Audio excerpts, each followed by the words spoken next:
هنا القاهرة. حذر فزر طبخين ايه؟ تحب اعمل لك عدس بالليه؟ طب كبش، طب بنبار، يبقى لحمة راس. في مشنكح؟ لا عايزين كباب وخضار سوتيه. كل أكلة وليها أصل وحكاية. لو كنت أكلة كنت هبقى بط بالفريك، عشان البط بالفريك ما بيحبش الشريك. هات لنا انت بس ذكر بط نحطه في نفس الصف. ولكل أكلة كمان تركاية. اللي يحط بالطين على الوش مش بيضة واحدة. والأصل مصري عنده السر في الخلطة. مستعد هو الطبق فول مدمس أطعم وألذ من دي كلها. أصل الأكلة مع خبيرة التغذية الدكتورة منال عز الدين، الوجبة متكاملة فيها كل العناصر الغذائية. والشيف مريم زرعي. ما تنساش الصلاة خالص. أمان. رمضان كريم. طبقنا النهاردة رمز من رموز العز والأبهة وبطل من أبطال السفرة في الشهر الفضيل، البط. المصريين عرفوا البط من آلاف السنين، وده لقيناه منقوش على جدران المقابر والمعابد. وكان المصري القديم مرسوم على جدار المقبرة أو المعبد وهو بيزغط البط وهو بيريشه وهو بيشويه ويسويه. ومع مرور الوقت البط بقى ليه مكانة مميزة على السفرة المصرية، خصوصا أيام المواسم والعزومات، والمصريين اتفننوا في عمايل البط. والنهاردة مريم هتقول لنا وصفة سريعة وصحية للبط. أكلك منين يا بط؟ أكلك منين؟ النهارده بط.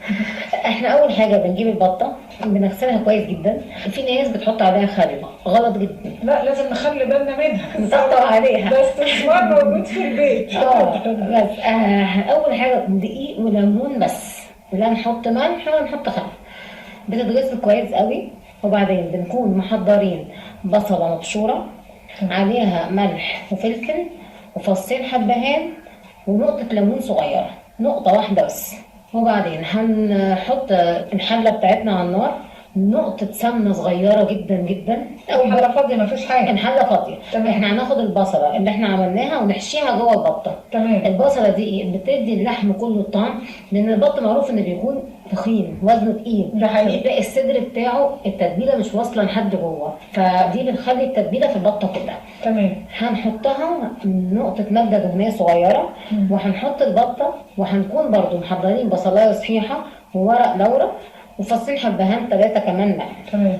اول حاجه هنحط البطه نشوحها بالسمنه او الزيت اللي احنا عملناه. لا، سمنة بقى طالما عاملين بط. بقى خلينا بقى النهارده سمنه بالظبط. بس. وبعدين بعد ما تتشوح هنقوم حاطين عليها ميه مغليه، نغطيها تقريبا، يعني نعدي شويه، مش لازم نغطيها بالظبط لان البط بياخد وقت في السوا شويه. احنا بعد ما الميه هتبتدي تغلي هنحطها في الاول على صدرها، وبعدين نقلبها على ظهرها بعد نص ساعه تقريبا، طبعا عشان بياخد وقت اكتر. فبنبتدي نتعامل معاه ودايما بنملح الشوربه بعد ما تخش البطه في السوا عشان ما ياخرش من وقت نضج البطايه. بالظبط.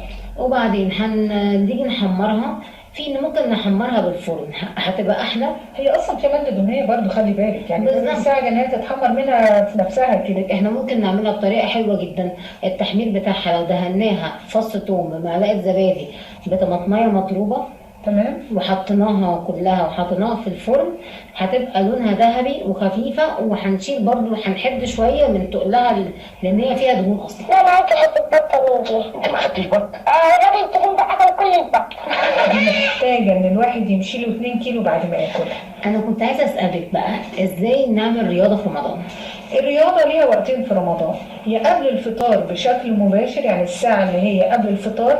بلاش رياضة عنيفة كمان، تبقى رياضة هادية، ان انا اتمشى، الف في تراك النادي، الف حوالين البيت، او بعد الفطار بحوالي ساعتين، خصوصا لو يوم كان اكله دسمه فيها محاشي او فيها بط. احنا مش عايزين الناس تحرم نفسها من صنف اكل معين، ولكن طالما اكلت اكله تقيله لازم اشرب ميه كتير، اكل برتقان، اشرب عصير ليمون بعديها عشان يساعد على رفع كفاءه الهضم، اتمشى شويه.